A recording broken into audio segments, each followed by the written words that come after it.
செவ்வாய்க்கிழமை 9ஆம் தேதி 2014ஆம் ஆண்டு செப்டம்பர் மாதத்திலே சந்திக்கின்றோம். இன்றும் காலையை சுத்தம் செய்து தருகிறது மேகம். எனவே அந்த சுத்தத்திற்குள் அமைதியை தேடும் முயற்சியில் மனிதர்கள். ஆனால் காலையிலேயே அவர்கள் தமது ஜீவனோபாயத்துக்கான ஓட்டங்களை எடுப்பது நாங்கள் அதிகாலையில் வேலைக்கு வரும்போதே பார்க்கக்கூடியதாக இருக்கின்றது. ஆனால் அதில் ஒரு விடயம் சரியாக நடைபெறுமாக இருந்தால் அனைத்தும் சிறப்பாக இருக்கும். அது தர்மம். ஆனால் அதையும் கூட மனிதர்கள் வெவ்வேறு கணிப்பொறிமுறையிலே மாற்றிவிட்டார்கள். வெவ்வேறு தர்மங்கள், வெவ்வேறு மதங்களுக்காக, வெவ்வேறு இனங்களுக்காக மனிதர்களுக்கு என்று சொல்லி அதில் கூட ஒரு நியாயத்துவம் இல்லாத ஒரு செயல் இருக்கின்றது. எனவே அதையும் தாண்டி ஒரே பொறிமுறை அமைதி என்பதை நாடும் போது மட்டும்தான் மனிதர்களுக்கிடையே எப்போதும் இணக்கப்பாடு இருக்கும். இணக்கப்பாடுகளை தாண்டிய சில முரண்பாடுகள் தான் செய்திகள். அது 4 திசையிலிருந்து வரும்போது ஆங்கிலத்தில் 4 திசைகளையும் செய்திகள் என்று சொல்வோம். அந்த முரண்பாடான செய்திகளுக்குள் இருக்கக்கூடிய மூழ்கடிக்கப்பட்டிருக்கக்கூடிய விடயங்கள் என்ன என்பதனை அதோடு பயணிப்பவர்களைத்தான் நாங்கள் கேட்பது வழமை. இம்முறை நாங்கள் செய்தி அறையிலிருந்து ஜெகநாத் கண்ணாவை அழைத்திருக்கின்றோம். வணக்கம். வணக்கம் கஜமான். இன்று வந்திருக்கக்கூடிய பத்திரிகையிலே முதல் நாங்கள் தேர்ந்தெடுத்திருக்கக்கூடிய பத்திரிகை தினகரன் பத்திரிகை.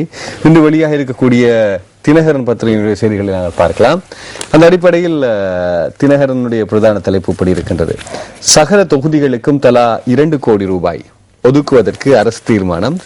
திவி நெகும அபிவிருத்தி திட்டத்தை முழுமையாக அமுல்படுத்த நடவடிக்கை எடுப்பதாக அமைச்சர் பசில் அறிவிப்பு என்கின்ற செய்தி பிரசுரமாகி இருக்கிறது.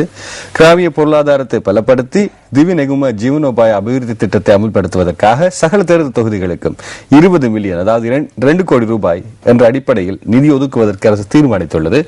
பொருளாதார அபிவிருத்தி அமைச்சினால் இதனை ஒதுக்க அமைச்சர் பசில் ராஜபக்ச தீர்மானித்துள்ளார் என்கின்ற செய்தி பிரதான தலைப்பு செய்தியாக இருக்கின்றது. இந்த திவி நெகும என்கின்ற இந்த விடயம், இந்த செய்தி உங்களுக்கு தெரிந்திருக்கும். உச்ச நீதிமன்றம் வரை சென்றது. அது மாத்திரமல்ல, பிரதான நீதியரசரை கூட கதைகலங்க வைத்த ஒரு சொல் இது. ஆமா கஜமோகன், 2011ஆம் ஆண்டு தான் இந்த திவிநகும திணைக்களம் அறிமுகப்படுத்தப்பட்டது. குறிப்பாக இந்த 3 அதிகார சபைகளை உள்ளடக்கியதாக பல்வேறு அதிகாரங்கள் ஒன்று சேர்க்கப்பட்ட ஒரு திணைக்களமாக விளங்குகின்றது. இந்த வாழ்வெளிச்சி திட்டம் குறிப்பாக மக்களின் வாழ்க்கை தரத்தை மேம்படுத்த வேண்டும் என்ற ஒரே நோக்கத்திற்காக கொண்டு வரப்பட்டதாக அறிவிக்கப்பட்டு பல முரண்பாடுகள் இருந்தது. அதாவது மலையக அபிவிருத்தி அதிகார சபை, அதே போன்று சமுர்த்தி அதிகார சபை உள்ளிட்ட பல அதிகார சபைகளின் அதிகாரங்கள் அனைத்துமே இந்த திவிநகும, அதாவது வாழ்வெளிச்சி திணைக்களத்திற்கு வழங்கப்பட்டிருக்கின்றது. இதனூடாக ஏற்கனவே அதாவது 1000 மனை பொருளாதார அலகுகளை அபிவிருத்தி செய்யும் திட்டங்கள் போன்ற திட்டங்கள் அறிமுகப்படுத்தப்பட்டு பிரதேச வாரியாக பல பயிற்சி திட்டங்கள் எல்லாம் அமைச்சர் பசில் ராஜபக்ச பொருளாதார அபிவிருத்தி அமைச்சர் தலைமையிலே முன்னெடுத்து வருகின்றது. அந்த வகையில் தான் தற்பொழுது அனைத்து தொகுதிகளுக்கும் 2 கோடி ரூபாய் வீதம் ஒதுக்கப்பட்டிருக்கின்றது. நீங்கள் கூறியதை போன்று இந்த திணைக்களம் அறிமுகப்படுத்தப்பட்ட போதுதான் சில சட்ட முரண்பாடுகள் ஏற்பட்டிருந்தன. குறிப்பாக ஒரு சட்டத்தை தனியாக இல்லாதொழிப்பதற்கு, அதாவது மாகாண சபை, அனைத்து மாகாண சபைகளினதும் நிலைப்பாடுகள் தேவை என்ற தீர்ப்பை முன்னாள் பிரதம நீதியரசர் வழங்கியிருந்தார்.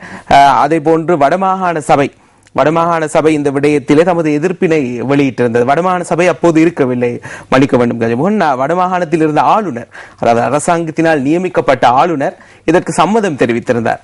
அந்த சம்மதத்தை அடிப்படையாக கொண்டு, அதாவது வடமாகாண ஆளுநரின் சம்மதமானது வடமாகாண மக்களின் சம்மதமாக கருதி இந்த திணைக்களம் நிறைவேற்றப்பட்டதற்கான சட்டமூலங்கள் அறிமுகப்படுத்தப்பட்டிருந்தது.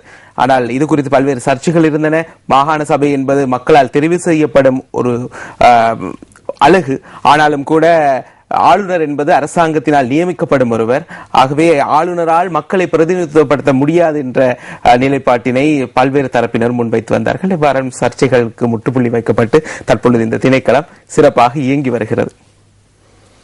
ஊவா நிலைமையை கண்காணிக்க தேர்தல் ஆணையாளர் நேரில் விஜயம். அரசு அதிகாரிகள், கட்சி முக்கியஸ்தர்களுடன் சந்திப்பு. இப்போதுதான் அவர் நேரடியாக விஜயம் செய்து பார்க்கிறாரா? இதற்கு முன்னர் அவரது, அதாவது முக்கிய அதிகாரிகளை எல்லாம் அனுப்பி கொண்டிருந்தார். வழமைக்கு மாறாக இம்முறை இந்த தேர்தல் களம் மிகவும் ஒரு வன்முறைகள் சூழப்பட்ட ஒரு தேர்தலாக இருக்கின்றது. முனராகலை மாவட்டத்தை எடுத்துக்கொண்டால் அங்கு தினம்தோறும் ஏதாவது ஒரு வன்முறை சம்பவம். நேற்று கூட மக்கள் விடுதலை முன்னணியின் ஆதரவாளர்கள் பலர் தாக்கப்பட்டு ஒருவரை கடத்தி செல்வதற்கான முயற்சிகளும் மேற்கொள்ளப்பட்டது. ஆயுததாரிகள் வீதிகளில் திரிவதை நாங்கள் காண்கின்றோம் செய்திகளூடாக. வருவதாக இந்த செய்திகளில் பல சந்தர்ப்பங்களில் சுட்டிக்காட்டப்பட்டிருந்தது. துப்பாக்கிகளும் வாள்களையும் எடுத்துக்கொண்டு அங்கு குண்டர்கள் கூட்டங்கள் எல்லாம் நடமாடிக்கொண்டிருக்கின்றன. ஆகவே அரசாங்கத்தை பொறுத்த மட்டிலே தற்பொழுது ஊவா மாகாண தேர்தல் களம் மிகவும் அமைதியாக இருப்பதாகத்தான் அவர்கள் கூறி வருகின்றார்கள். ஆனால் இந்த எதிர்க்கட்சிகளின் குற்றச்சாட்டுகளை கருத்தில் கொண்டு, அதாவது இந்த முறைப்பாடுகளை எல்லாம் ஆராய்வதற்காக நேற்றைய தினம் அங்கு நேரடியாக விஜயம் செய்திருக்கின்றார் தேர்தல்கள் ஆணையாளர். அங்கு இருக்கக்கூடிய சிரேஷ்ட போலீஸ் அதிகாரிகள், அதே போன்று தேர்தல்கள் திணைக்கள அதிகாரிகளை சந்தித்து அவர் கலந்துரையாடி இருக்கின்றார். இன்றைய தினம், அதாவது மொன்றாகலையில் தேர்தலை நடத்துவதா இல்லையா என்பது தொடர்பாக இன்று ஒரு முக்கிய தீர்மானத்தை எடுக்கப் போவதாக தேர்தல்கள் ஆணையாளர் கூறியிருக்கின்றார். ஏற்கனவே அவர் கூறியிருந்தார், இந்த வன்முறை சம்பவங்கள் தொடர்ச்சியாக அதிகரித்து செல்லும் பட்சத்திலே தேர்தலை ஒத்திவைக்க வேண்டிய சூழல் ஏற்படும் என அவர் கூறியிருந்தார். ஆனால் அரசாங்கம் கூற, ஆனால் அதற்கான சிபாரிசுகளை பரிந்துரைகளை செய்யலாம். தேர்தல் ஆணையாளர் அனைத்து சந்தர்ப்பங்களிலும் தேர்தல் திகதிகள் குறிக்கப்படும் போது தேர்தல் ஆணையாளரின் கருத்துக்களும் கவனத்தில் கொள்ளப்படுகிறது. ஆகவே அந்த அதிகாரத்தை அவர் பயன்படுத்துவதற்கான வாய்ப்பு இருக்கின்றது. ஒரு தேர்தல் காலத்திலே குறிப்பாக பாதுகாப்பு சார்ந்த விடயங்களாக இருக்கட்டும், போலீசாருக்கு கூட உத்தரவு பிறப்பிப்பதற்கான அதிகாரம் தேர்தல் ஆணையாளருக்கு இருக்கின்றது.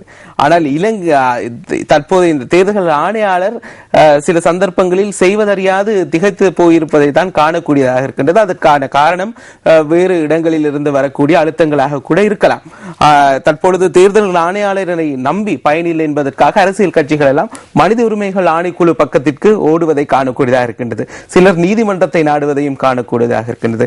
இதுதான் தற்போதைய ஊவா மாகாண சபையின் தேர்தல் களமாக இருக்கின்றது. அதை போன்று இறுதிக்கட்ட பிரசார நடவடிக்கைகளில் கட்சிகள் தீவிரமாக ஈடுபட்டிருக்கின்றன. நேற்றைய தினம் விகாரைகளில் கூட அரசாங்கத்தின் சார்ந்தவர்கள் நேற்று தினம் அந்த சில் எடுப்பார்கள் போயா தினத்தன்று அந்த மக்களுக்கான துணிகளை இலவசமாக பகிர்ந்தளித்ததாக இன்று சிங்கள ஊடகங்கள் எல்லாம் காலையில் செய்தி வெளியிட்டிருந்தன. மிகவும் ஒரு துரதிருஷ்டவசமான நிலை. அதாவது மத வழிபாடுகளை கூட தேர்தல் பிரசாரத்திற்காக பயன்படுத்திக் கொள்ள வேண்டிய நிலைக்கு தற்பொழுது அரசியல்வாதிகள் தள்ளப்பட்டிருக்கின்றார்கள். ஜப்பானிய பிரதமர் கலனி விகாரையில் வழிபாடு, நேற்று நாடு திரும்பினார். ஒரு நாள் குறுகிய விஜயத்தை மேற்கொண்டு வந்திருந்தார் ஜப்பான் பிரதமர். அவர் ஆனால் ஒரு நாள் மாத்திரம்தான் இந்த உத்தியோகபூர்வமான சந்திப்புகள் எல்லாம் மேற்கொண்டிருந்தார். நேற்று முன்தினம், நேற்று காலை வேளையில் கலனி ரஜமஹா விஹாரில் வழிபாடுகளை மேற்கொண்டு விட்டு திரும்பி சென்றிருந்தார். ஜப்பான் பிரதமரின் இந்த வருகையானது இலங்கையின் பொருளாதாரத்திற்கு ஒரு வலு சேர்க்கும் பயணமாகத்தான் இருக்கின்றது. பல்வேறு முக்கிய உடன்படிக்கைகள் நாம் கைச்சாத்திடப்பட்டிருந்தன. ஆனால் ஜப்பானை பொறுத்த மட்டிலே தமது வர்த்தக நடவடிக்கைகளுக்கான இடத்தை தக்க வைத்துக் கொள்ளும் ஒரு முயற்சியாகவும் அரசியல் அவதானிகளால் இது நோக்கப்படுகிறது. தற்பொழுது பிராந்தியத்திலே முக்கிய நாடுகளாக விளங்கக்கூடிய ஜப்பான், சீனா மற்றும் இந்தியா ஆகிய நாடுகளுக்கு இடையே ஒரு வர்த்தக ரீதியிலான போட்டி இருக்கின்றது. இந்த போட்டி தன்மை இலங்கைக்கு தான் சாதகமாக இருக்கின்றது. 3 நாடுகளுமே போட்டி போட்டுக்கொண்டு இலங்கையில் முதலீட்டு சந்தர்ப்பங்களை தேடி வருவதை காணக்கூடியதாக இருக்கின்றது. இது கடன் கொடுக்கும் போது, வாங்கும் போது அல்ல. ஜப்பானுக்கும் இலங்கைக்கும் இடையில் பல்வேறு ஒப்பந்தங்கள் நேற்று முன்தினம் கைச்சாத்திடப்பட்டிருக்கின்றன. ஒப்பந்த ஆவணங்களை ஜனாதிபதி மஹிந்த ராஜபக்ச அவர்களும் ஜப்பானிய பிரதமர் அபேயும் பரிமாறிக்கொண்ட போது எடுத்த படம் ஜனாதிபதி செயலகத்தில் நேற்று முன்தினம் இது தொடர்பான நிகழ்வு நடைபெற்றிருக்கிறது என்கின்ற செய்தியோடு இது அமைகிறது. டெங்கு ஒழிப்பு வாரம் நாளை பல இடங்களில் சோதனை. தேசிய டெங்கு ஒழிப்பு வாரம் நாளை 10ஆம் தேதி ஆரம்பமாகி 16ஆம் தேதி வரை அனுஷ்டிக்கப்பட இருக்கிறது. சுகாதார அமைச்சு இந்த வாரத்தை பிரகடனப்படுத்தி இருப்பதாக தெரிகிறது. நாடுதளாவிய நுளம்பு ஒழிப்பு செயற்பாடுகள் இடம்பெற இருப்பதாக தெரிவிக்கப்படுகிறது. தற்போது இந்த மழை காலத்தை அடுத்து டெங்கு நுளம்பு பெருகும் அபாயம் சொல்லாதீர்கள். இலங்கையில் சட்டி அரைவாசி பகுதியிலே இன்னும் மழை ஒரு துளியேனும் வறட்சியாக இருக்கின்றது. ஆனால் கஜமுகன், தற்பொழுது இந்த டெங்கு நுளம்பு கூட மக்களுக்கு பாதகமாக மாறிவிட்டது. முன்னர் கூறியதை போன்று மழை நீரில் மாத்திரமல்ல, தேங்கி கிடக்கக்கூடிய ஏதேனும் ஒரு அசுத்த நீரில் கூட டெங்கு நுளம்புகள் தற்பொழுது பெருகும் நிலைக்கு அதன் பரிணாமம் மாற்றம் அடைந்திருக்கின்றது. ஆகவே மக்கள் இது குறித்து விழிப்பாக இருக்க வேண்டும். எதிர்காலத்தில் மழை பெய்யலாம் எனவும் சில பகுதிகள் அடையாளம் காணப்பட்டிருக்கின்றன. காடுகள் மயமாகவும் குப்பைகள் அகற்றப்படாமலும் கிடக்கும் பகுதிகளில் நிச்சயமாக அதனை சுத்தம் செய்து கொள்ள வேண்டும். ஆகவே வடக்கு கிழக்கு என்பதனால் மழை பெய்யாது என்ற தொழிற்பொருள் அவர்கள் செயற்பாடு இருந்திருக்கும். இப்போது நீங்க அப்புறப்படுத்த ஆரம்பித்தால் மழை காலம் வரும்போது இந்த நுளம்பிலிருந்து தங்களை பாதுகாத்துக் கொள்ளலாம். நிச்சயமாக டெங்கு நுளம்பு, அதாவது டெங்கு மரணங்களை தவிர்ப்பதற்கான ஒரே வழிமுறை மக்கள் தம்மை தாமே பாதுகாக்க வேண்டியதுதான். ஐக்கிய தேசிய கட்சியே நெட் சந்தைப்படுத்தும் சபையை நாசமாக்கியது. நெல் ஆலைகளுக்கு தீ மூட்டிய ஜேவிபி விவசாயிகள் பற்றி பேசுவது வேடிக்கை. இப்படி அமைச்சர் ஜோன்சன் பெர்னாண்டோ தெரிவித்திருக்கிறது. ஒரு தேர்தல் பிரச்சாரம், அதுவும் தினகரன் பத்திரிகையிலே பிரசுரமாக இருக்கின்றது. எதிர்கட்சிகளுடைய எந்த ஒரு செயற்பாடும் பிரசுரமாவது குறைவு. வேட்டைக்கு சென்ற வயோதிபர் மிதிவடியில் சிக்கி கால் இழப்பு என்கிற செய்தி. இது பழைய காட்டுப் பகுதியில் வேட்டையாட சென்ற வயோதிபர் மிதிவடிகள் அகற்றப்பட்டு வலது கால் இழந்த நிலையில் பொதுநா வைத்தியத்தில் அறிவிக்கப்பட்டிருக்கின்றார். இவர் பேர் செல்வராஜா, வயது 60. வேட்டையாட செல்வதாக இருந்தால் இவற்றை கையில் என்ன கருவிகள் இருந்திருக்க வேணும்? துப்பாக்கி இருக்க வேணும், ஏதேனும் ஒரு ஆயுதம் இருந்திருக்கணும். ஆனால் மிதிவடிக்கை கொண்டு ஆயுதத்தை வெல்ல முடியாது. மிதிவடி மிகவும் அபாயகரமானது. அதே நேரம் நீங்க பாத்துக்கிட்டா பழைக்கு மறுபக்கம் தான் உங்களுக்கு தெரியும் புதுக்காடு, ஓமா, அந்த காலத்தில் முகமாலை என்று சொல்வார்கள், அந்த பகுதி இருக்கின்றது. அங்கே இன்னும் கண்ணுவெடுகள் இருப்பதான செய்திகள் இருக்கின்றன. அறிவுறுத்தல்களும் பொருத்தப்பட்டது. இவரின் வேட்டை நாய் ஓடி செல்வதை தொடர்ந்து இவரும் பின்தொடர்ந்து ஓடி இருக்கின்றார். அது மிதிவடியை தேடி ஓடியதோ தெரியவில்லை. இவர் கால் தற்பொழுது பறிப்போன நிலையில் யாழ் போதனா வைத்தியசாலையில் அனுமதிக்கப்பட்டிருக்கின்றார். தற்கொலையை தவிர்ப்போம். உலக தற்கொலை தினம் நாளை. தற்கொலை செய்வதை தவிர்த்துக் கொள்வோம். ஒருவருடன் ஒரு தொடர்புபட்ட உலகம் என்பது இந்த வருட உலக தற்கொலை தினத்தின் துணைப்பொருளாகும். இது 10ஆம் தேதி, அதாவது நாளைய தினம் அனுஷ்டிக்கப்படுகிறது. இலங்கை பொறுத்தவரையில் அண்மை காலமாக பல தற்கொலை சம்பவங்கள், தற்கொலை விகிதாசாரம் அதிகமான நாடுகளிலே ஈரான், இலங்கை போன்ற நாடுகள் முக்கியத்துவம் பெறுகின்றன. நிச்சயமாக, குறிப்பாக வைத்தியர்கள் கூறும் விதத்தில் மன உளைச்சல், தனிமைப்படுத்தப்படுதல், அபிலாஷைகள் நிறைவேறாமை போன்ற பல்வேறு விடயங்கள் இருக்கின்றன. சமூகத்துடன் இருக்கும் தொடர்புகள் துண்டிக்கப்பட்ட நிலையில் சிலர் இத்தகைய மன உளைச்சலுக்கு ஆளாவதாக தெரிவிக்கப்படுகிறது. மலையக பகுதிகளிலும் அண்மை காலமாக இந்த இளைஞர்கள் பலர் தற்கொலை செய்து கொள்வதை காணக்கூடியதாக இருக்கின்றது.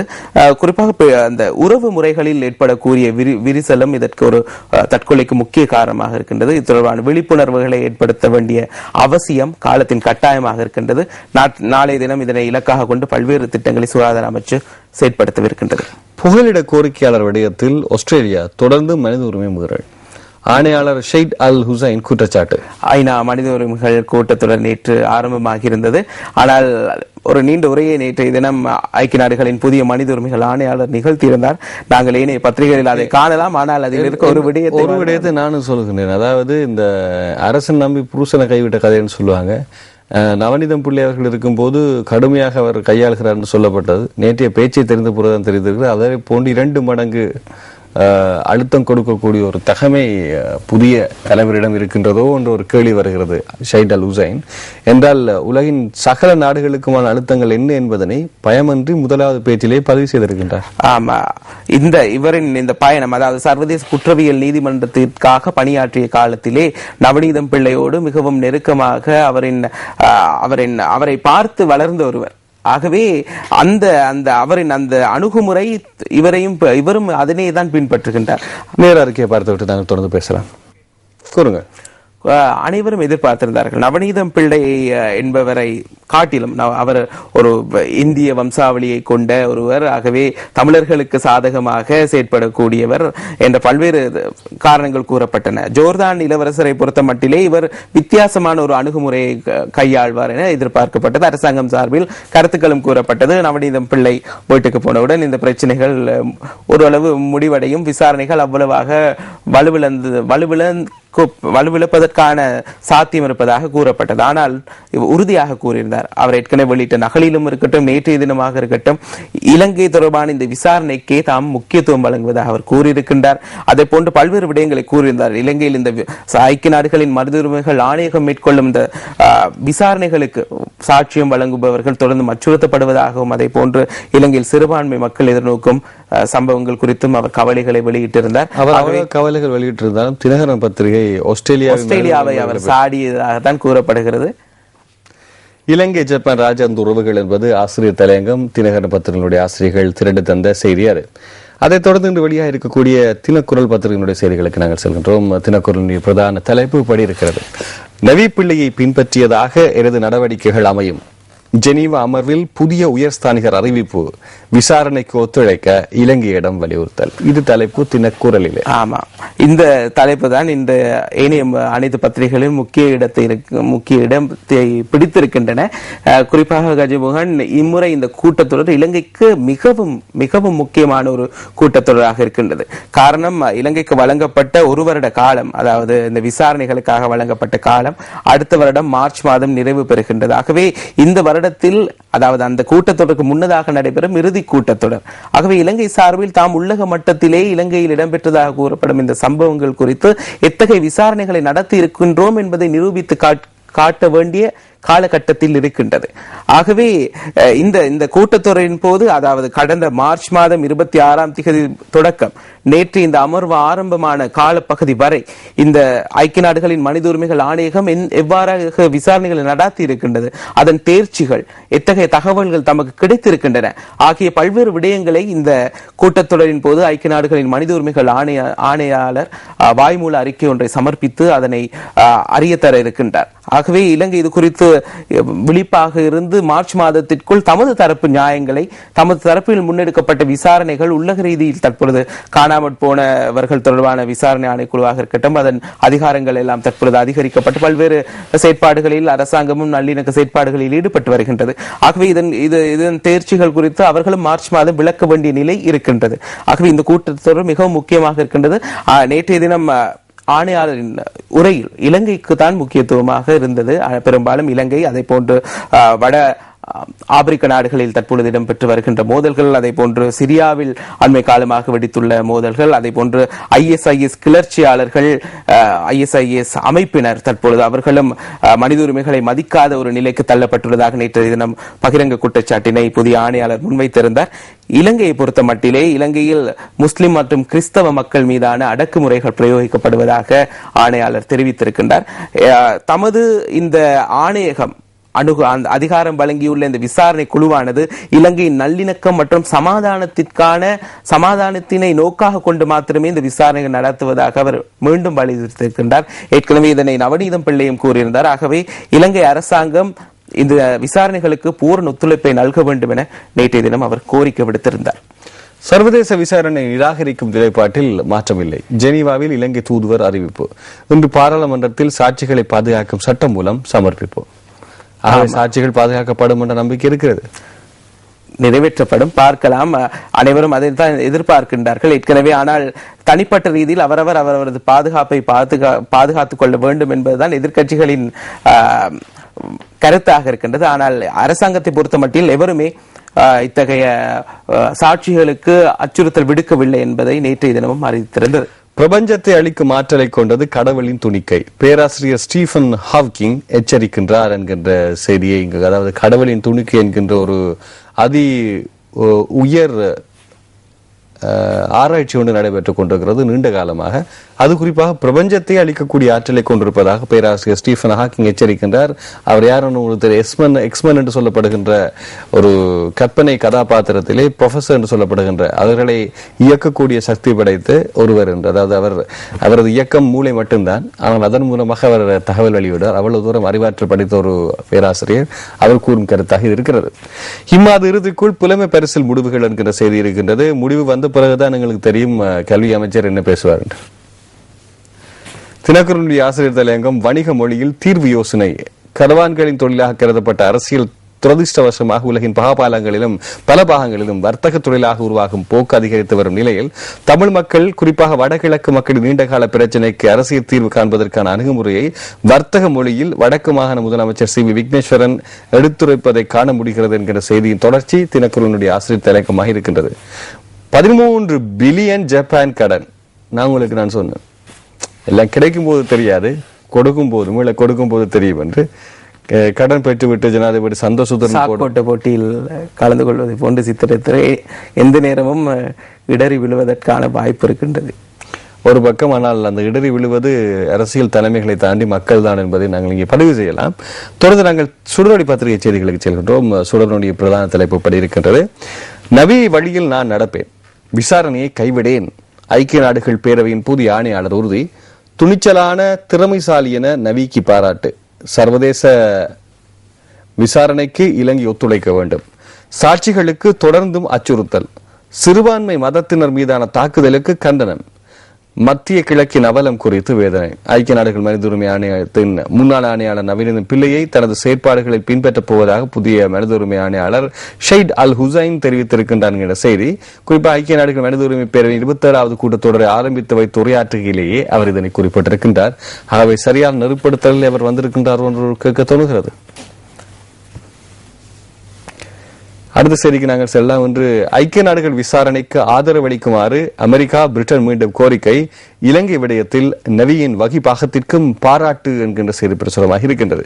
இலங்கையின் போர்க்காலத்தில் இடம்பெற்ற சம்பவங்கள் தொடர்பில் ஐக்கிய நாடுகள் மனித உரிமைகள் ஆணையாளரின் அலுவலகத்தினால் முன்னெடுக்கப்பட்ட விசாரணைகளுக்கு ஆதரவு வழங்குமாறு அமெரிக்காவும் பிரிட்டனும் நேற்று கூட்டாக அரசிடம் கோரிக்கை விடுத்திருக்கின்ற மனித உரிமைகள் பேரவையின் 27வது கூட்டத்தொடரின் ஆரம்ப நாளான நேற்று உரையாற்றிய ஜெனீவாவில் ஐக்கிய நாடுகள் பணிமனைக்கான அமெரிக்க தூதுவர் கீத் ஹாபர் மனித உரிமைகள் பேரவையின் முன்னாள் உயர்ஸ்தானிகர் நவனிதம் பிள்ளை இலங்கை விடயத்தில் ஆற்றிய வகைபாகத்தை புகழ்ந்து பாராட்டியிருக்கின்றார்கள். ஆகவே மேலத்தையும் அதிகம் அழுத்தம் கொடுக்கிறதா ஜெகன் இலங்கைக்கு? கடந்த மார்ச் மாதத்திலே கூட்டத்தொடர் நடைபெற்ற போது அமெரிக்காவும் பிரிட்டனும் இணை அனுசரணையோடு தான் இந்த பிரேரணையை கொண்டு வந்திருந்தன. அதே போன்று ஐரோப்பிய ஒன்றியமாக இருக்கட்டும், மேற்கத்திய நாடுகள் பெரும்பாலானவை இலங்கை தொடர்பாக இதே நிலைப்பாட்டில் தான் இருக்கின்றன. அதாவது இலங்கையில் இறுதிக்கட்ட யுத்தம் இடம்பெற்ற கால பகுதியில் பல்வேறு மனித உரிமை மீறல் சம்பவங்கள் இடம்பெற்றதாக அதன் உண்மை நிலையை கண்டறிய வேண்டும் என்ற நிலைப்பாட்டில் இருக்கின்றார்கள். ஆகவே தொடர்ச்சியாக அவர்கள் இந்த விடயத்தை வலியுறுத்தி வருகின்றார்கள். நேற்றைய தினமும் காணக்கூடியதாக இருக்கின்றது. குறிப்பாக இந்தியாவை பொறுத்தமட்டில் இந்திய பிரதிநிதியும் நேற்று மனித உரிமைகள் ஆணை குழுவின் கூட்டத்தொடரில் உரையாற்றினார்.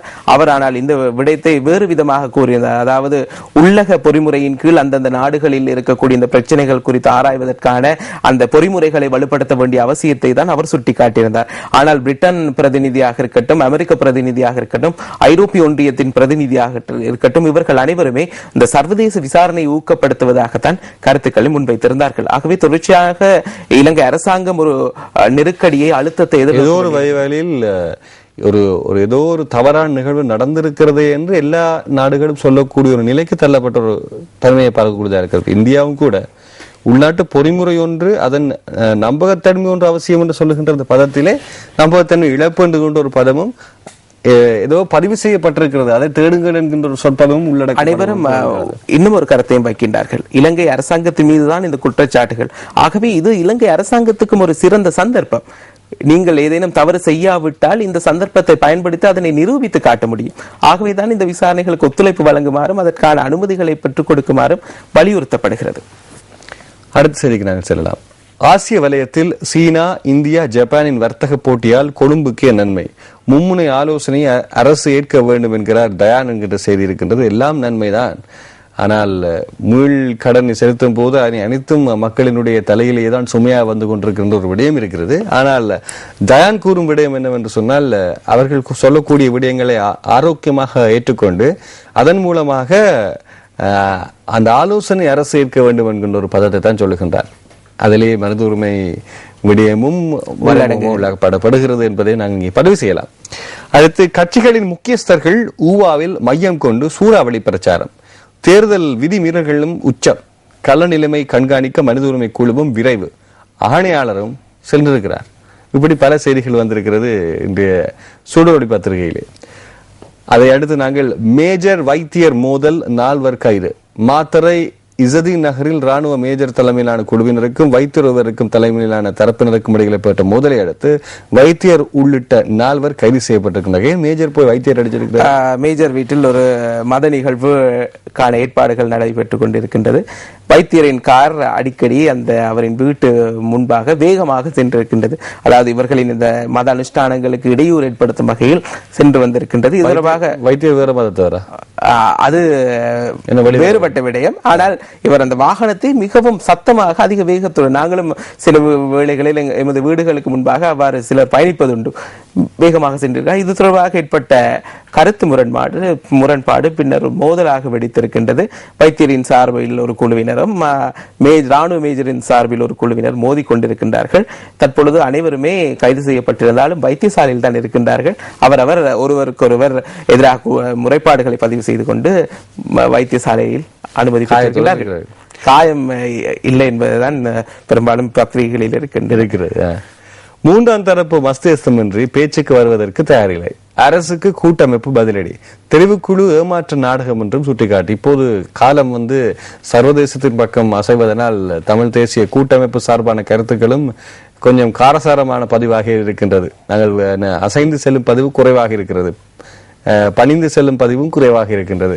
3ஆம் தரப்பு மஸ்ஜிதை கொண்டு வந்தா நாங்க வாரம். கடந்த 2 தினங்களுக்காகவே தமிழ் அரசு கட்சி குறிப்பாக டிசம்பர் 31 வரை அரசாங்கத்துக்கு காலக்கெடு விதித்திருந்தது. நேற்றைய தினம் சம்பந்தன் அவர்கள் தெரிவித்த கருத்து பல ஊடகங்களில் வந்திருந்தன. அதாவது இலங்கை அரசாங்கம் மீது தமக்கு நம்பிக்கை இல்லை, ஆகவே மூன்றாம் தரப்பின் மத்தியஸ்தம் இருந்தால் மாத்திரமே பேச்சுவார்த்தை 6 மாதங்களுக்குள் பேச்சு நடத்தப்பட்டு மக்கள் பிளவுபடாத நாட்டிற்குள் சுயமரியாதையுடன் சுயாட்சி பொறிமுறையின் கீழ் வாழக்கூடிய ஒரு தீர்வு பெற்றுக் கொடுக்கப்பட வேண்டும் என வலியுறுத்தி இருக்கின்றார். ஆனால் இது விடயத்தை பார்க்க வேண்டும். ஏற்கனவே பசில் ராஜபக்ச அவர்கள் கூறியிருந்தார்கள், தமிழ் தேசிய கூட்டமைப்புடன் நேரடி பேச்சுவார்த்தைக்கு அரசாங்கம் தயார் என கூறியிருந்தார். மறுமுனையில் அமைச்சர் கெஹிலி ரம்புக்வெல் அவர் ஊடகவியலாளர் சந்திப்பிலே நாங்கள் தமிழ் தேசிய கூட்டமைப்புடன் எந்த நேரத்திலும் பேச்சுவார்த்தை நடத்த தயார் என கூறியிருந்தது.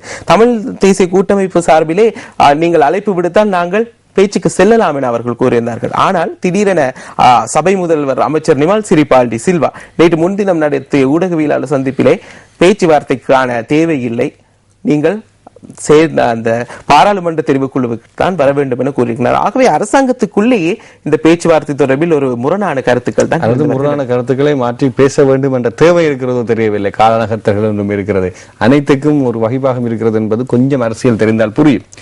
அது பிளவா அல்லது திட்டமிடப்பட்ட முறையா, அது பின்னர் தான் தெரியும். ஜெனீவாவில் இலங்கைக்கு எச்சரிக்கை பணி சுடரொலியினுடைய ஆசிரியர் தலையங்கம், அதையும் நாங்கள் பார்த்தோம். தொடர்ந்து வீரகேசரிக்கு நாங்கள் செல்கின்றோம். வீரகேசரியினுடைய பிரதான தலைப்பு எப்படி இருக்கிறது என்ற தினம் விசாரணைக்கு ஒத்துழைக்க வேண்டும். ஐக்கிய நாடுகள் மனித உரிமை ஆணையாளர் சையத் அலி ஹுசைன் இலங்கையிடம் கோரிக்கை. மனித உரிமை சமூகத்துக்கு எதிரான அச்சுறுத்தல் குறித்து கவனம். முஸ்லிம் கிறிஸ்தவ சிறுபான்மையினருக்கு எதிராக செயற்பாடுகளுக்கு கண்டனம். ஐக்கிய நாடுகள் மனித உரிமை பேரின் 27வது கூட்டத்தொடர் நேற்று ஆரம்பமான போது நேற்றைய பேரின் புதிய ஆணையாளர் சையத் அலி உரையாற்றும் போது எடுக்கப்பட்ட புகைப்படமும் இன்றைய வீரகேசரி பிரதான தலைப்பில் இருக்கிறது, நீங்கள் பார்க்கக்கூடியதாக இருக்கும். இதான் அந்த புகைப்படம். அதைத் தொடர்ந்து வாய்மூல அறிக்கையை அமெரிக்கா எதிர்பார்க்கிறது. மனித உரிமை ஆணைக்குழுவில் கீத் ஹாப்பர் ஐக்கிய நாடுகள் மனித உரிமை அலுவலக விசாரணை குழுவால் நடத்தப்பட்ட வரும் இலங்கை மனித உரிமை விவகாரம் குறித்த விசாரணை வாய்மூல அறிக்கையை அமெரிக்கா எதிர்பார்த்திருக்கிறது என்று அவர் தெரிவித்திருக்கின்றார். பழிவாங்கல் கூடாது. இலங்கையின் மனித உரிமை மீறல்கள் குறித்து விசாரணை நடத்தும் ஐக்கிய நாடுகள் மனித உரிமை அலுவலகத்தின் விசாரணை செயற்பாடுகளுடன் ஒத்துழைக்க செயற்படுகின்றவர்கள், விசாரணை செயற்பாடுகளுடன் ஒத்துழைத்து செயற்படுகின்றவர்கள் அச்சுறுத்தல்கள் மற்றும் பழிவாங்கல்களுக்கு உட்படாமல் பாதுகாக்கப்படுவதை இலங்கை அரசாங்கம் உறுதி செய்ய வேண்டும் என்று பிரிட்டன் கோரிக்கை விடுத்திருக்கிறது. இலங்கைக்கு எதிரான விசாரணைக்கு தொடர்ந்து வலுவான ஆதரவு ஐரோப்பிய ஒன்றியம் அறிவிப்பு என்கின்ற இன்னும் ஒரு செய்தி. இலங்கையில் இடம்பெற்ற யுத்தத்தின் போது மேற்கொள்ளப்பட்டதாக கூறப்படும் மனித உரிமை மீறல்கள் மற்றும் துஷ்பிரயோகங்கள் தொடர்பில் ஐக்கிய நாடுகள் மனித உரிமை அலுவலகம் முன்னெடுக்கும் விசாரணைகளுக்கு வலுவான ஆதரவை வழங்குவதாக ஐரோப்பிய ஒன்றியம் தெரிவித்திருக்கிறது. மனித உரிமை ஆணைக்குழு ஊவா மாகாணத்துக்கு விஜயம். இன்று மொனராகலையில் கலந்துரையாடல். நிராகரிக்கும் நிலைப்பாட்டில் மாற்றமில்லை, உள்ளக விசாரணை தொடர்ந்து இடம்பெறும். இலங்கையின் வதிவிட பிரதிநிதி ரவிநாத் ஆரியசிங்க தெரிவிப்பு. இது எவ்வளவு தூரம் இந்த காத்திரமான செய்திகள் தொடர்ந்தும் அழுத்தம் கொடுக்கும் என்று நாங்கள் காலப்போக்கில் தான் பொறுத்திருந்து பார்க்க வேண்டும் என கூட்டத்தொடர் ஆரம்பமாகிவிட்டது. இனித்தான் தெரியும் செயற்பாடுகள் என்னென்று. உள்ளக பொறிமுறையை வலியுறுத்துகிற இந்தியா. உள்ளக பொறிமுறையை வலியுறுத்திய இந்தியா உலக நாடுகளின் மனித உரிமைகள் ஊக்குவிப்பிற்கும் பாதுகாப்பிற்கும் உள்ளக நிறுவனங்களை பலப்படுத்துவதற்கும் ஊக்குவிப்பதும் அவசியமாகும் என்று ஐக்கிய நாடுகள் மனித உரிமைக்கான இந்தியாவின் பிரதிநிதி தெரிவித்தார் என்ற செய்தியில் இந்த இந்திய பிரதிநிதியின் போதுதான் ஒரு ஞாபகம் வருகிறது. சுப்பிரமணிய சுவாமி அவர்கள் சொன்ன கருத்து, குறிப்பாக பாரதிய ஜனதா கட்சியினுடைய கருத்து என்பது போன்ற அழுத்தமான பதிவுகள் இருந்தன. ஆனால் இப்போது இந்தியாவினுடைய இந்த சொற்பிரயோகமும் குறிப்பாக இதிலே ஒரு விடயம் இருக்கிறது. உள்ளக பொறிமுறையை வலியுறுத்திய இந்த, அதாவது சரியான முறையிலே செயற்படுத்த வேண்டும், சரியான முறையிலே என்ற ஒரு பதிவும் இருக்கிறது அங்கே. ஆகவே சுப்பிரமணிய சுவாமி சொன்ன கருத்து அவரது சுய கருத்தா இருக்கிறதோ? ஆமா, ஏற்கனவே அதை பாரதிய ஜனதா கட்சியும் அறிவித்திருக்கின்றது. சுப்பிரமணிய சுவாமி சொல்லும் அனைத்து கருத்துக்களுமே தமது கட்சியின் நிலைப்பாடு அல்ல என அவர்கள் கூறியிருக்கின்றார்கள். அவரது கருத்துக்கள் தொடர்பில் பெரிதாக அலட்டிக் கொள்ள தேவையில்லை. குறிப்பாக அவரால் இந்தியாவை பொறுத்த மட்டிலே மக்கள் செல்வாக்கு மிகவும் குறைந்த ஒரு அரசியல்வாதியாகத்தான் இருக்கின்றார். இலங்கையில் தான் அவர் ஒரு பெரிதாக சித்தரித்து காட்டப்படுகின்றார். தேர்தல் முடிவுகள் எடுத்து பார்த்தால் மக்களுக்கு நன்றாக தெரியும் சுப்பிரமணிய சுவாமி யார், அவருக்கு இருக்கும் மக்கள் செல்வாக்கு எவ்வளவாக இருக்கின்றது என்பதை புரிந்து கொள்ளக்கூடியதாக இருக்கு. சர்வதேச பிரசன்னத்துடன் மட்டுமே இனிமேல் பேச்சுவார்த்தை. தமிழரசு கட்சி மாநாட்டில் கூட்டமைப்பின் தலைவர் சம்பந்தன் தெரிவிப்பெறுகின்ற செய்தி. முன்னாள் பாராளுமன்ற செயலாளர் நாயகம் சாம் விஜயசிங்கவினுடைய 7ஆம் நாள் புண்ணிய நிகழ்வு நேற்று கல்கிசேல் அவரது அன்னார் இல்லத்தில் நடைபெற்ற போது நிகழ்வில் பங்கேற்ற ஜனாதிபதி மஹிந்த ராஜபக்ச மற்றும் எதிர்க்கட்சி தலைவர் ரணில் விக்ரமசிங்க ஆகியோருடன் உரையாடுவதை இங்கே பேசலாம். இந்த உரையாடலை பார்க்கும் போது எனக்கு ஒரு விடயம் தான் இருக்கிறது. இவர்கள் இருவரும் கோப்பையை பகிர்ந்து கொள்ள முடியுமா இருந்தால் நாம் இருவரும் தேநீர் கோப்பையை பகிர்ந்து கொள்ள முடியாதா என்று நாமல் ராஜபக்ச அவர்கள் ஹரீன் பெர்னாண்டோவுடனான சந்திப்பில் போது சொன்ன கருத்து. அடுத்து நாங்கள் செல்வோம் பேச்சுவார்த்தை தொடர்பில் முரண்பட்ட நிலையில் அரசு என்கின்ற தலைப்புக்கு ஆசிரியர் தலையங்கம். நீங்கள் சொன்னீர்கள் அதை அப்படியே பதிவு செய்திருக்கிறது ஆசிரியர்கள் 1-2 வீரகேசரியில். ஏன் பதிவு செய்திருக்கிறார் என்றால், குறிப்பாக பத்திரிகையாளர்களுக்கும் எம்எல்ஏ போன்ற ஊடகவியலாளர்களுக்கும் இருக்கக்கூடிய ஒரே ஒரு சுதந்திரம் தகவல்களை சொல்வது. எப்படி சொல்வது? சிந்தனையை செதுக்கக்கூடிய அடிப்படையில் சரியான தகவல்களை சரியான நேரத்தில் சொல்வது. இங்கே சரியான தகவல் சரியான நேரத்தில் சரியான ஆசிரியர்கள் மூலமாக சரியான ஆசிரியர் தலையங்கமாக பதிவு செய்யப்பட்டிருக்கிறது. அடுத்து நாங்கள் சத்திய சோதனை மாவை சினாதிராஜா அவர்கள் இங்கே அதை வாசித்துக் கொண்டிருக்கின்றார். ஏனென்றால் ஜனவரி 1ஆம் தேதியிலிருந்து பெரும்பாலும் அதற்கு முன்னதாக ஒரு தீர்வுக்கு செல்ல முடியாத நிலை இருக்கின்றது. ஆகவே கூறியதை போன்று அவர் அறவழி போராட்டத்தை ஆரம்பிக்க வேண்டிய நிலை. ஆகவே மகாத்மா காந்தி அவர்களின் சத்திய சோதனையை கொண்டிருக்கிறார். அதே நேரத்தில் அவர் அணிந்திருக்கக்கூடிய உடையையும் பார்த்திருக்கின்ற அவ்வளவு புரியக்கூடியதாக இருக்கும். கனியினுடைய கேலி சித்திரமாக இருக்கின்றது. ஆகவே பத்திரிகையாளருக்கு தெரிந்திருக்கிறது, வாக்குறுதிகள் கொடுக்கப்பட்டாலும் இலங்கையினுடைய கள்ள நிலவரத்தில் இவையெல்லாம் சாத்தியமாகாத தன்மை அதிகம் என்பது போன்ற ஒரு அமைப்பாக. அடுத்து யாழ் தினக்குரல் பத்திரிகையினுடைய செய்திகளுக்கு செல்லாம். தலைப்பு இப்படியேதான் இருக்கிறது. நவிப்பிள்ளையை பின்பற்றியதாக எனது நடவடிக்கைகள் அமையும். ஜெனீவா அமர்வை ஆரம்பித்து வைத்து புதிய உயர்ஸ்தானிகர் அறிவிப்பு. விசாரணை இலங்கை ஒத்துழைக்க வலியுறுத்தல் இருக்கிற செய்தி. யாழ் கொழும்பு பயணிகள் பேருந்து கவிழ்ந்து விழுந்ததில் ஒருவர் பலி, 15 பேர் காயம் என்கின்ற செய்தி பிரசுரமாக இருக்கின்றது. யாழ்ப்பாணம் கொழும்பு சேவையில் ஈடுபடுகின்ற தனியார் பேருந்து ஒன்று நேற்றிரவு 7:45 மணி அளவில் புத்தூர் மீசாலை வீதியில் வாதரவத்தை கண்மையில் கவிழ்ந்து விபத்துக்குள்ளானதில் ஒருவர் பலியானதுடன் 15 பேர் காயமடைந்தனர். இவர்களில் 3 படுகாயமடைந்தனர் என்ற விடயம் இருக்கிறது. குறித்த பேருந்து மிகவும் வேகமாக கட்டுப்பாடு சென்றதால் தான் இந்த பாதிப்பு என்ற ஒரு விடயத்தை நாங்கள் பார்க்கக்கூடியதாக இருக்கிறது. கவலைக்கிடமான செய்தி. மின்கம்பத்திலே மோதி இந்த பஸ் புரண்டு இருக்கின்றது. சில யார் என்று தெரியுமா? பயணியா அல்லது வாகன சாரதியா? பயணி உயிரிழந்திருப்பதாகத்தான் கூறப்படுகிறது. அதே போன்று இந்த சம்பவம் 25 பேருக்கும் மேற்பட்டவர்கள் காயமடைந்திருப்பதாக இணைய பத்திரிகைகளில் பார்க்கக்கூடியதாக இருக்கின்றது. வேலை தேடி போன பட்டதாரிகளுக்கு அரசியல் பாடம் நடத்திய அமைச்சர், இடக்கு அரசியல் செய்வது ஏன் என விளக்கம். புகைப்படம் கூறியிருக்கும் யார் என்று என்ன சொல்லப்பட்டது என்ற விடயமும் யாழ் தினக்குரல் பத்திரிகையிலே பதியப்பட்டிருக்கிறது. அடுத்து நாங்கள் இன்று வெளியாக இருக்கக்கூடிய மெட்ரோ நியூஸ் பத்திரிகைக்கு செல்வோம். தலைப்பு இதுதான். ராணுவ மேஜர் டாக்டர் கைகலப்பு, காயமடைந்த 5 மாத்தறை வைத்தியசாலையில் அனுமதி. மாத்தறை பிரதேசத்தில் நேற்று முன்தினம் மாலை டாக்டர் ஒருவருக்கும் ராணுவ மேஜர் ஒருவருக்கும் இடையில் ஏற்பட்ட கைகலப்பு தொடர்பில் டாக்டர் உட்பட 4 கைது செய்யப்பட்டுள்ளதாக போலீஸ் ஊடக பிரிவு தெரிவித்திருக்கின்றது. மோட்டார் சைக்கிளில் பயணித்த டாக்டர் தம்பதியர் விபத்தில் கணவர் மரணம், மனைவிக்கு சிகிச்சை. மோட்டார் சைக்கிளில் பயணித்த டாக்டர் தம்பதியினர் விபத்துக்குள்ளானதில் கணவர் உயிரிழந்திருக்கின்றார். இந்த சம்பவம் கண்டி கொழும்பு பிரதான வீதியில் இடம்பெற்றிருக்கின்றது. கண்டி கொழும்பு பிரதான வீதியில் சைக்கிள் வண்டியும் லொரி ஒன்று மோதியில் வைத்தியர் ஒருவர் மரணம் அடைந்துள்ளதாக போலீஸ் தெரிவித்திருக்கிறார்கள் என்கிற செய்தி இருக்கிறது. அடுத்து வர்த்தக நிலையங்கள் சுற்றி வளைப்பில் 22 லட்சம் ரூபாய் பெறுமதியான சட்டவிரோத சிகரெட்டுகள் சிக்கியிருக்கின்றன என்கிற செய்தி. உளவியல் பிரச்சனைகள் காரணமாகவே 53% தற்கொலைகள், பிறரை பயமுறுத்தும் முயற்சிகள் கூட அவர்களது உயிரை பறிக்கின்றன. தேசிய மனநல சுகாதார நிலைய பணிப்பாளர் டாக்டர் அதிகாரி ஜான் மெண்டிஸ் தெரிவிப்பு என்கின்ற செய்தி பிரசுரமாக இருக்கிறது. இது மிக உண்மையான விடயம். 53% தற்கொலைகள் உளவியல் பிரச்சனைகள் காரணமாக இடம்பெறுவது நிதர்சனமான உண்மை. பிறரை பயமுறுத்துகின்ற முயற்சிகள் கூட இந்த மனநிலை சார்ந்த விடயமாகத்தான் இருக்கிறது. சிலர் தவிர்க்க விடப்பட்டால் அவர்கள் பயமுறுத்தினால் நினைக்கின்றார். அந்த சமூக வலைத்தளங்கள் எல்லாம் சிலர் தவறாக பயன்படுத்தி அச்சுறுத்தல் விடுத்து புகைப்படங்களை பிரசுரிப்பதாக பல பெண்கள் தற்பொழுது இலங்கையிலே தற்கொலை செய்து கொண்டிருக்கின்றார்கள். ஆகவே இந்த அச்சுறுத்தல் கூட மரணத்திற்கு தற்கொலைக்கு காரணமாக அமைகிறது. அவை அனைத்தும் உளவியல் சார்ந்தக்கூடிய விடயங்களாக தாரதியப்படுவதாக தெரிவித்திருக்கின்றார்கள். எனவே இது மிக முக்கியமான ஒரு விடயம். தற்பொழுது இலங்கையில் உள நல சிகிச்சைக்காக மிகவும் சிறந்த வசதிகள் அனைத்து பிரதான வைத்தியசாலையில் கொடுக்கப்பட்டிருக்கின்றன. சட்ட வைத்திய அதிகாரி மிகவும் இலவசமாக அதற்காக அர்ப்பணிப்போடு அந்த வைத்தியர்கள். அதே நேரம் அந்த தொழில்துறைக்கு அதிகப்படியான ஒரு கிராக்கி நிகழ்வுகிறது. சிரேஷ்ட டாக்டர்கள், சிறப்பு தன்மை வாய்ந்த டாக்டர்கள் எல்லாம் அது சார்ந்த அடுத்த சந்ததியினரை தயார்படுத்தும் நிலையில் இருக்கின்றார்கள். பலர் என்னையும் தொடர்பு கொண்டிருக்கின்றார்கள். நமது நிகழ்ச்சிகளில் அதனை ஏற்பாடு செய்வதற்கு அதற்கும் தயாராக இருக்கின்றோம். இலங்கை பொறுத்தமட்டில் டாக்டர் கணேசன், கடப்பநாதன் போன்ற உளவியல் சார்ந்த நிபுணர்கள் இந்த செயற்பாட்டில் அதிகம் இருக்கின்றார்கள். எனவே அவர்களுக்கு நமது தனிப்பட்ட நன்றிகளை சொல்ல வேண்டும். எனவே இப்படியாக பல விடயங்களை நாங்கள் இன்றைய தினம் செய்தி பத்திரிகைகளூடாக உங்களுக்கு தந்திருக்கின்றோம்.